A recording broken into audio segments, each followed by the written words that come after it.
देखिए, हॉस्पिटल को खुल के 1.5 साल हो गए। कोविड में जल्दी शुरू किया गया था, लेकिन इसके अंदर सारी फैसिलिटीज़ नहीं है। अभी 4 दिन पहले एक लड़के ने मुझे फ़ोन किया कि मैं अपनी वाइफ को लेकर गया, मैं उसमें वो अपना एक उधर है ना गोंडी में, दूसरा नहीं देवनार मेटर्निटी हाउस में ले गया। वहाँ कहा कि नहीं, क्रिटिकल पोजीशन है, यहाँ पे इसका यहाँ डिलीवरी नहीं होगी, साइन जाओ। वो साइन गया, 6 घंटे तक उसकी वाइफ बाहर बैठ कर रोती रही, अंदर कोई लेने को तैयार नहीं। क्या वाट इज़ ये बम्बई शहर में हो रहा है तो गाँव में क्या होता होगा। मैं पिछले नागपुर के सेशन में मैंने इनसे बात किया था कि आपको ये जो है हमारा शिवाजी नगर मेटर्निटी होम में जो फैसिलिटीज़ नहीं है उसको पूरी करना है। और इन्होंने जब होता है लक्ष्य वेदी होती है ना, तो लक्ष्य वेदी में जो फ्लोर पे जवाब दिया जाता है वो बिल्कुल कानूनन उनको मानना ही मानना है। लेकिन कितना दिन लग गए। मैंने इनको कहा अभी देखिए नांदेड़ में जो हुआ इतने लोग मर गए। मैंने क्या कुछ लोग मरने के बाद आ पाओगे क्या सर? तो आज आए हैं, इन्होंने देखा है, इन्होंने मुझे वादा किया है कि 15 दिन में सारी फैसिलिटीज़ यहाँ पे जो कम है वो सब पूरी हो जाएंगी। हमारी कोशिश है, हम कितने दिनों शताब्दी के लिए हम लोगों ने जब से मैं MLA बना उसके बाद से कि भाई इसको मेडिकल कॉलेज बनाया जाए, मेडिकल कॉलेज बनाया जाए। इतनी पुरानी बिल्डिंग, इतनी शानदार बिल्डिंग है, वो हमारी कोशिश है कि वहाँ पर मेडिकल कॉलेज बनाया जाए। मैं आज अपने नगर सेवक लोगों से कहना चाहता हूँ कि इस अस्पताल में हर हफ्ते में विजिट होना चाहिए और जो भी कमियाँ हैं उसको निकालो, हम कंप्लेन करेंगे। हमको इसकी ये बर्दाश्त नहीं है कि गरीब लोग परेशान है बेचारे। मैं देख रहा हूँ कि यहाँ पे OPD में 100 लोग आए। मैं चलाता हूँ नियाज उसके अंदर मेडिकल सेंटर के अंदर रोज़ाना कम 700 से 800 लोग दवा लेते हैं। मैंने दूसरा खोल दिया, वहाँ भी 500-700 लोग दवा लेते हैं। और जहाँ पे यूनानी डॉक्टर्स हैं, इतनी डिग्री उनकी बड़ी नहीं है, इवन उसके बाद भी यहाँ 100 आदमी है, तो यहाँ कम से कम 1000 लोग आना चाहिए। यहाँ लोग परेशान हैं।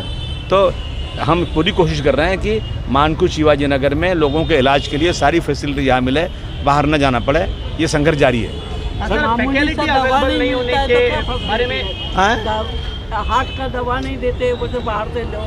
खून पतला करने का दवा बोलते बाहर से लो। नहीं, अभी हमको शिकायत कीजिए। मैं काउंटर लगाता हूँ यहाँ पे शिकायत के लिए। आप जाओ, 1 घंटे आओ इधर आप लोग, जो कंप्लेन लाओ, मैं गवर्नमेंट से बात करता हूँ इन सब चीज़ों। सर NICU के बारे में सर ने क्या कहा? उन्होंने कहा 15 दिन में पूरा कर दूंगा। सर सिक्योरिटी जो यहाँ पे CCTV वो सब सारी बातें उन्होंने कहा। जितनी भी चीज़ें अभी हमारा नगर सेवक इरफान जो है इन्हीं के एरिया में आता है, इन्होंने पूरी चीज़ें लिख के दिया। उन्होंने कहा इन सब चीज़ों को मैं 15 दिन में पूरा करूँगा और मैं फिर सडनली आऊँगा चेक करने के लिए। तो मैं इस पर नज़र रखूँगा ताकि पूरा हो जाए। सर 11,000 नई भर्ती के बारे में भी तानाजी सावंत ने कहा था, तो बहुत सारे लोगों की फैकल्टी के अंदर कमी है।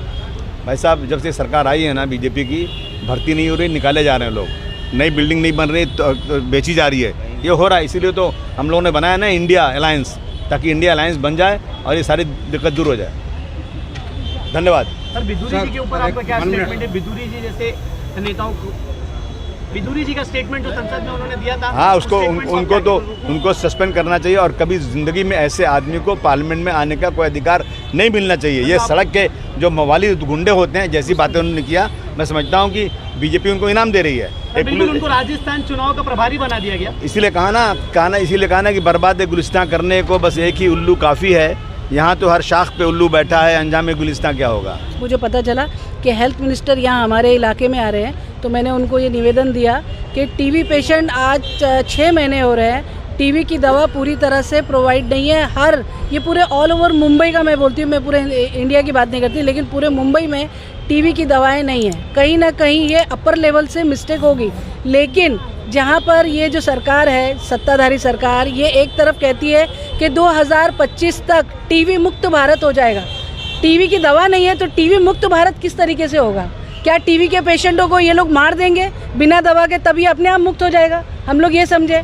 लेकिन अभी जो ऑफिसर्स आए थे उन्होंने कहा कि नहीं, थोड़ी सी दवा आई है, लेकिन थोड़ी सी दवा समाधान नहीं है, क्योंकि हमारे मानकुर शिवाजी नगर में डंपिंग ग्राउंड जैसे बीमारी का घर इन्होंने दिया है, SMS कंपनी दी है, जो जिससे पूरी बीमारी का रेशो मानकुर शिवाजी नगर में सबसे ज़्यादा है, TB का रेशो सबसे ज़्यादा है। उसके बाद अगर हम लोग गरीब लोगों को दवा फ्री में नहीं देंगे, जबकि आपने देखा होगा कि TB की मेडिसिन बहुत महंगी आती है और वो सारी 5-6 मेडिसिन का एक कोर्स होता है, और मेडिसिन में भी अगर ये लोग 2 दे रहे हैं तो 3 नहीं दे रहे हैं, 3 दे रहे हैं तो 2 नहीं दे रहे हैं। अभी ये कोई तरीका नहीं हुआ। अगर काम करना है तो देखिए महिला आरक्षण दे रहे हैं, बहुत सारे आरक्षण दे रहे हैं, फ्लाईओवर पे लाइटें लगाई जा रही है। अगर लाइटें पूरे इंडिया में, पूरे मुंबई में लगाने का इनको शौक़ है, लगाएं, लेकिन उससे पहले हमारी जनता की सुरक्षा इनका सबसे पहला धर्म है, जो आज सरकार में बिल्कुल नहीं हो रहा है। कहीं ना कहीं लोगों को परेशान करने का काम ये लोग कर रहे हैं और सिर्फ हिंदू मुस्लिम लड़ा के जातिवाद करके सत्ता में बैठना चाह रहे हैं। लेकिन ग्राउंड लेवल पे अगर आप हकीकत पूछेंगे गरीबों से तो गरीब बहुत ज़्यादा परेशान है, चाहे वो महंगाई हो, चाहे वो मेडिसिन हो, चाहे वो गंदगी हो। तो ऐसी सरकार को उखाड़ फेंकने का काम अब के हम लोग करेंगे इंशाल्लाह। नगर सेवक के इलेक्शन आज जो जनता के सबसे करीब होता है वो नगर सेवक होता है। अगर सारे नेताओं में अगर आप देखेंगे सीएम, पीएम, एमपी, एमएलएस के अगर पब्लिक से सबसे क्लोज अगर कोई होता है तो नगर सेवक होता है। और इन्होंने नगर सेवक के इलेक्शन को कहीं ना कहीं नदारद करके रखा हुआ है। कॉरपोरेशन पूरी तरह ठप हो गया है। आज हम लोग बहुत अफसोस के साथ हम लोगों को बोलना पड़ता है, पब्लिक जब हमारे ऑफिस में आती है उनका काम उतना नहीं कर पा रहे जितना हम लोग करना चाहते हैं। आज हम लोग ऑफिसर अपनी मनमानी कर रहे हैं, वो लोग नहीं सुन रहे बिल्कुल कोई बात, और ये अधिकारियों को कुछ पड़ी नहीं है जनता के साथ क्या हो रहा है या क्या नहीं हो रहा। और गरीब जनता बेचारी ये सारी चीज़ें नहीं समझती कि इलेक्शन नहीं हुआ इसलिए शायद जो एक्स नगर सेवक थे उनके काम नहीं हो पा रहे। तो कहीं ना कहीं लोगों को बहुत पूरी तरह से निगलेक्ट कर रहे हैं। इतना बड़ा हॉस्पिटल कई करोड़ रुपए में बना, कई करोड़ की लागत से इसकी सैलरी जाती है, लेकिन इसके अंदर अगर फैसिलिटीज़ आप देखेंगे तो पूरी तरह ज़ीरो है। अगर सिक्योरिटी अगर आप देखेंगे तो एजेड आदमी को सिक्योरिटी बिठा देते हैं, जबकि सबको पता है कि मानपुर शिवाजी नगर एक सेंसिटिव इलाका है। यहाँ पे कहीं भी अगर सिक्योरिटी देना है तो एक अच्छे लेवल की सिक्योरिटी इनको यहाँ पर देना चाहिए, डे नाइट देना चाहिए, 24 आवर्स देना चाहिए, 8-8 घंटे के हिसाब से 3 शिफ्ट में यहाँ पे सिक्योरिटी होना चाहिए, जो कि राइफल वगैरह के साथ होना चाहिए। लेकिन ऐसी कोई भी फैसिलिटीज़ यहाँ नहीं देते, जिसके वजह से नर्सें भी डरती है, डॉक्टर्स भी डरते हैं, क्योंकि यहाँ पे बहुत सारा नशे का कारोबार चलता है, जिसके वजह से ये सारी बातें हैं। बहुत सारा आपने मुझे भी कंप्लेंट्स आई थी कि पीछे से कोई खिड़की का कांच तोड़ देता है, उनमें से चोरी होने का अंदेशा रहता है। तो ये सारी बातों पे आज हेल्थ मिनिस्टर आए थे। मुझे उम्मीद है जिस तरीके से वो यहाँ पर दिन का उन्होंने अल्टीमेटम दिया है, 15 दिन के बाद वापस आऊंगा। जिस तरीके से वो यहाँ पर बात कर रहे थे, मुझे कुछ उम्मीद की किरण दिखती है।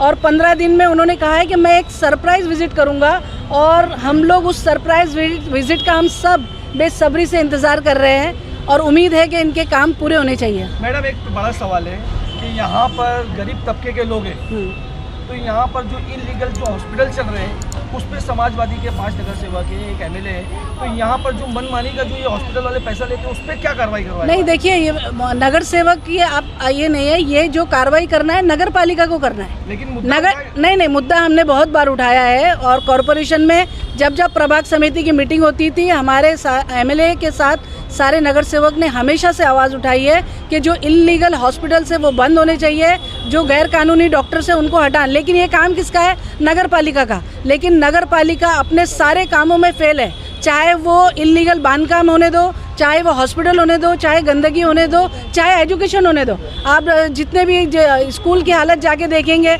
अभी आज यहाँ पर पूछा जा रहा था तो सिर्फ दूध मिलता है लोगों को।